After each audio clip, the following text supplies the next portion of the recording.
Hello and welcome to Ask for a Trend. I'm Josh Lipton, and for the next half hour, we are breaking down the trends of today that'll move stocks tomorrow. There is a lot to keep track of, so we're focusing on what you need to know to get ahead of the curve. Here are some of the trends we're going to be diving into. On Wall Street, stocks slump as Trump continues his call for lower interest rates. President is very publicly coming after Fed Chair Powell. We're going to have the latest on what all of that means for the markets. Our Magnificent Seven stocks, still a good buy. We're talking with one CEO who says maybe not. And the heat is being turned up for a successful small business selling tea. Find out how tariffs are dampening its outlook. Well, Magnificent Seven stocks, we know, taking a beating today amid a broader market sell-off, but our next guest says that Mag 7 stocks are oversold. For more, we're bringing out Jeff McClean, CEO of Solidarity Capital. Jeff, always great to see you, especially on set. Yeah. Let me ask, we were talking off camera, Jeff, maybe just broader picture. You see a day like today, I got red everywhere again. Yeah. Your clients, I'm sure, are calling you a lot with a lot of questions. What are they asking, Jeff? What's the big question? What's the big worry? What are you hearing? Yeah, I think a lot of it is a crash coming. I mean, I literally got texts over the weekend with that exact question. And what did you say back? No, like we're already down significantly year to date. Like this has not been a quick sudden thing overnight. It's been happening over the past couple weeks of a deterioration. The speed is... Yeah, the speed from February 19th to April 7th was dramatic. Right. But I think now the extreme volatility, knock on wood, is hopefully behind us, and the volatility will stay elevated. The VIX, I think, is going to stay in the 20s for the long foreseeable future here. But I don't see us having extreme 5%, 7%, 9% days, things like that. I think that's going to come down. But the overarching issue is how long does this last? And that's where we get a little nervous. So your clients say, Jeff, what's going to come next? And you tell them what? I tell them one of two things has to happen. Either consumer and CEO sentiment has to veer from very bearish, like it is right now, to something more neutral, or the data is going to catch up to the sentiment, and we're going to be led into a recession, right? If consumers are scared, and like they are right now, some of the survey data says it's like 2008, 2009 out there in their minds. Now, that's not parred with reality, but that'll show up in the checkbooks. That'll show up in the spending. And same with CEOs of their indicators towards recession, sky high, right, of what they're nervous about. So one of those two things have to happen. Sentiment shifts, or we are going to have that sentiment lead us into a recession. The CEOs are what gets a lot of people's attention, right? Because to the extent that CEOs start deciding, listen, I'm going to just sit on my hands for a while. Any plans I had to invest and spend and hire, I'm going to put that on ice. I mean, that seems to me the big concern. Right, and if they pull back, again, like right now it's not showing up in earnings yet, right? And I don't think it'll show up in earnings for another couple weeks, but if it continues to go on, you're gonna see the pullback in CapEx, which is gonna have secondary, third order effects, whether you're a software company, whether you're an equipment provider, whatever it is, it's gonna have effects if that doesn't turn. Now, some of this may turn naturally, right? We're getting used to Trump again, right? Every tweet, every true social post freaks people out, but I think over time, even though he's going to continue to do it, we'll be a bit more used to it.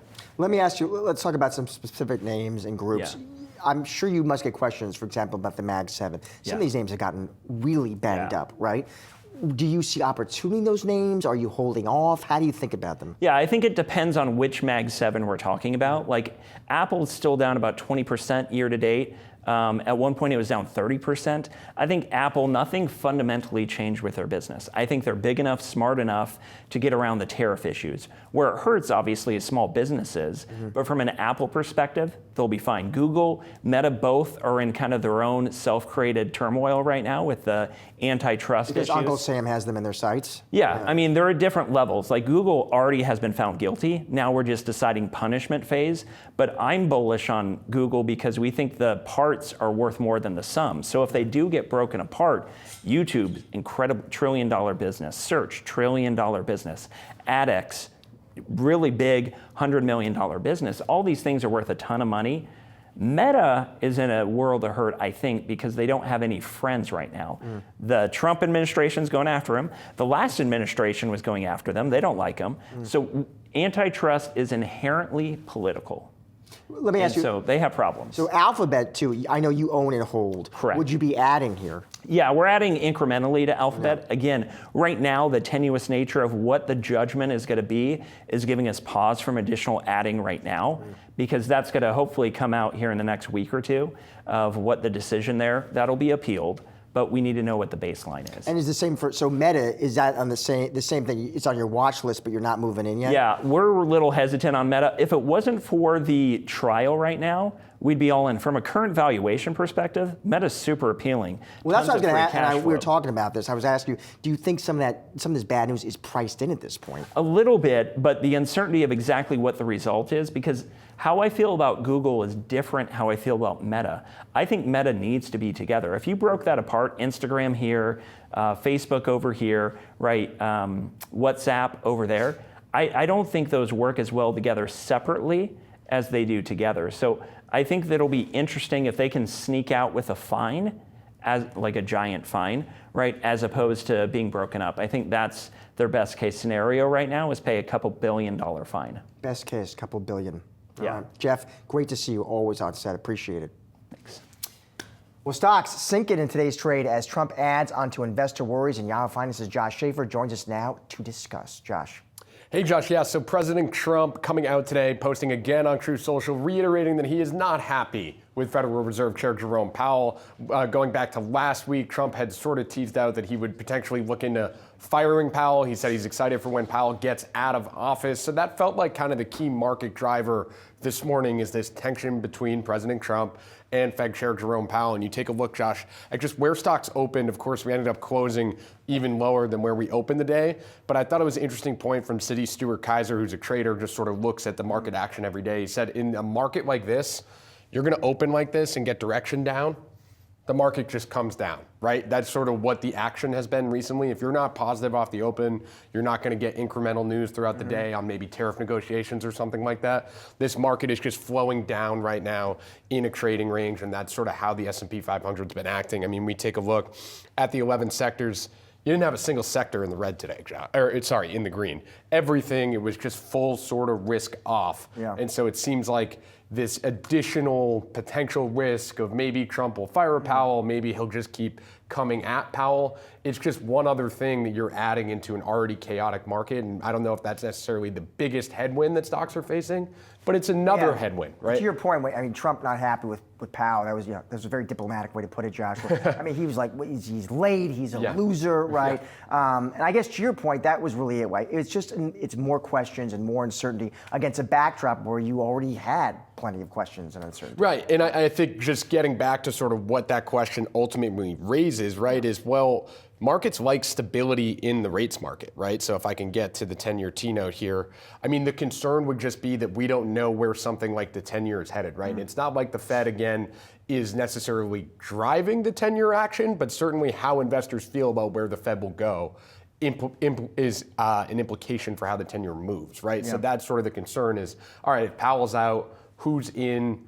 Assuming Trump would bring in someone that would bring rates lower, right? Because that seems to be what he wants. Who's in that's dovish? Right. Who's actually coming in that's dovish? How dovish are they? Right. And it probably just creates chaos in the bond market. And one thing we know that's been true over the last several years, there's chaos in the bond market.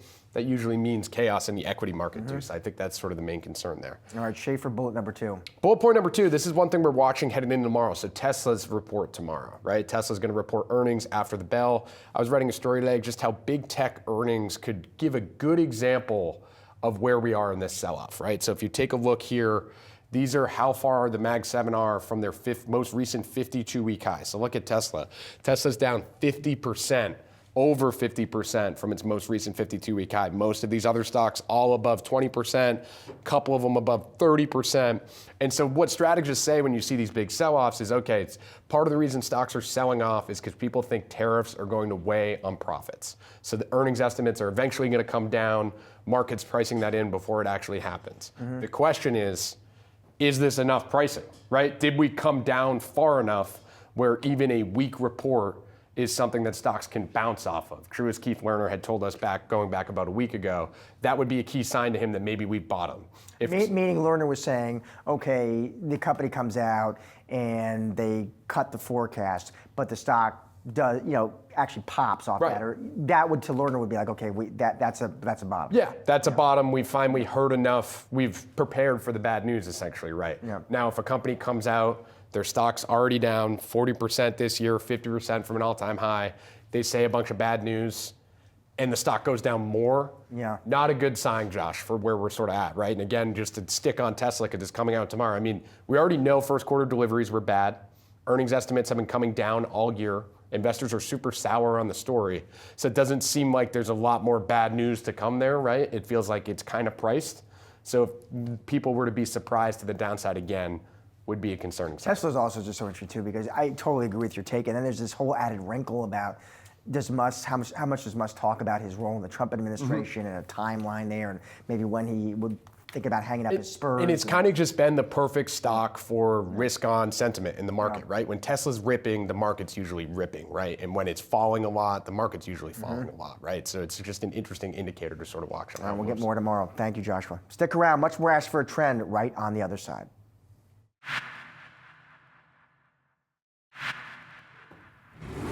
The weight of trade policy uncertainty is hitting small businesses with 145% tariffs on goods from China and rising trade tensions. Businesses we know are looking to find their footing amid growing fears. For insights on the state of small business, we're speaking with husband and wife duo Ali and Jamila Wright, co-owners of Brooklyn Tea. Welcome both of you to the set. Appreciate it. Yeah, thank you for having us. I will ask you, maybe to start, for the unfamiliar, for viewers, tell us a little bit about Brooklyn Tea, how you all started, just the history of it. Yes, so again, I'm Jamila Wright.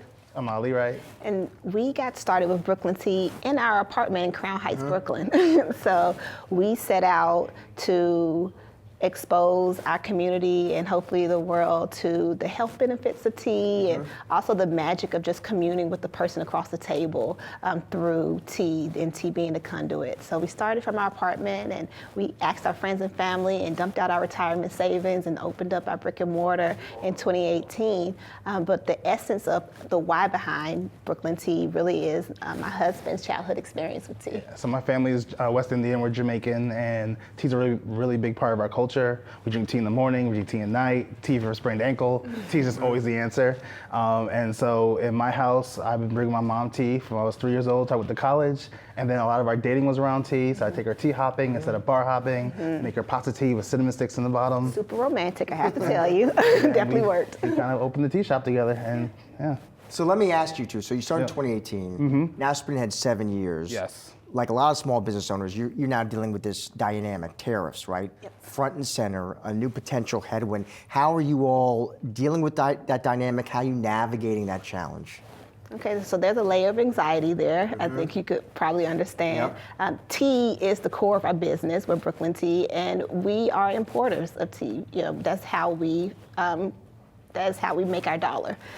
And so, as you know, tea is being heavily taxed, or the tariffs are extremely high for countries like China, and you can imagine China being the origin of tea, where we source a lot of our flavors from. It's a bit of a tricky situation. Yeah. So for a real concrete example, I was ordering tea, it was actually from Thailand, and they told us to don't buy it today. We think the tariff's gonna be different tomorrow. So we're actually having phone calls instead of emails because it's so complicated and complex that no one on either side really knows what's gonna happen next. So we're kind of like waiting and seeing what's gonna happen next in order to just supply our shop. Does it mean, Ali, as you try to navigate this though, and you're thinking of, okay, potential levers I might need to pull as a small business owner, is it okay, we might have to eat some of that cost? Do you have the margin to eat that cost? Do you have to pass that along, some combination of the two? Yeah, so we are putting everything on the table as options, right? So there is the possibility of teas, our more exclusive, high quality teas being priced up a little bit while keeping our more casual flavors like the mangoes and the raspberry green teas. Those can stay pretty normal. But the Zingaba oolongs, right? Those more exclusive teas being increased, and that customer base typically knows that tea is something that they have to pay more for. So trying to cushion most of the neighborhood while adding a little bit other ways. We're also thinking because China is being tariffed so heavily of trying to get some of the similar teas from different places. Kenya is the third largest exporter of tea. So how hard is it, Ali, to shift like that for you? Oh, it's terrible. Yeah. A lot of the How so? Yeah. So the way small businesses can function against big businesses is building these relationships. So we have relationships with these small farmers in China right now, right? And so we have to now make new relationships in new places and abandon our current relationships. And they don't want to charge us more either, because person to person, they don't want to charge us more. We don't want to pay more. So we're kind of stuck in this limbo of what do we do? Yep. And then also we lose a little bit of the storytelling aspect. So when you want to have a Chinese green tea, the story, the beauty of saying, oh, we got this from a small farm in China, right? We lose a little bit of what is, honestly, some of the branding and marketing behind our company. Quickly, as a longtime coffee drinker, Ali, what is the bridge to tea world that I need to have on my radar? Yeah, so you need to try the caramel pu'er. It's a black tea with caramel pieces and a little bit of almonds. So it tastes something like a flavored coffee. Yeah. But it also has caffeine. So you're not going from high caffeine to zero. You go from high caffeine to medium high caffeine. So it's a smooth bridge onto, one day, a nice oolong. You sold me. It sounds delicious. Jamila, Ali, thank you so much for your time today. Appreciate it. Best of luck. All right, thank you so much. Got it. Stick around, much more Ask for a Trend that's right on the other side.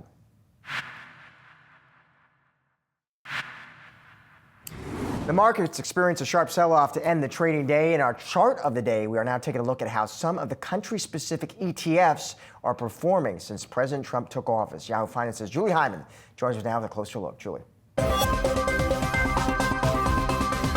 Well, the U.S. is among the worst. Now, we know this because we've been talking a lot about how money has been flowing out of U.S. stocks and into other countries around the world. Bespoke Investment Group took a look at the 45 single country specific ETFs and found that since Inauguration Day, the SPY, the U.S. S&P 500 ETF, has performed the second worst among those 45 since that point in time. So here's a graphical representation of that. Looking at the SPY in white here, it's down about 14% since Inauguration Day. The only one of these that has done worse is the ETF that tracks Taiwan. Rounding it out here, we've got Indonesia, Turkey, and Israel that have been some of the worst performers this year. And this is also, I should note, according to Bespoke's data, if you look at the 63 trading days since Inauguration Day, the drop that we've seen in the S&P 500 is by far, they say, the worst start to a presidential term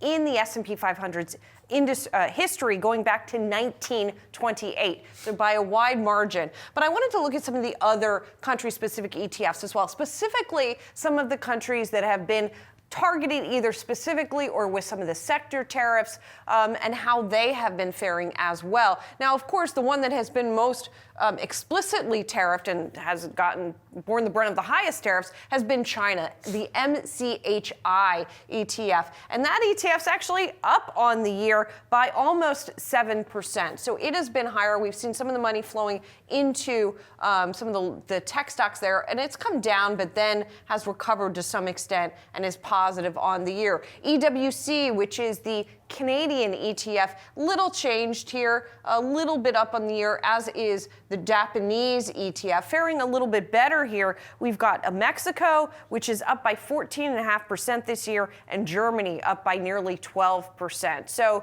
the irony here, and this is something, right, the administration and President Trump have talked about, short-term pain for long-term gain. But if you're an investor in the U.S. versus some of these other major countries, that short-term pain is not much fun in the meantime, Josh. Thank you, Julie.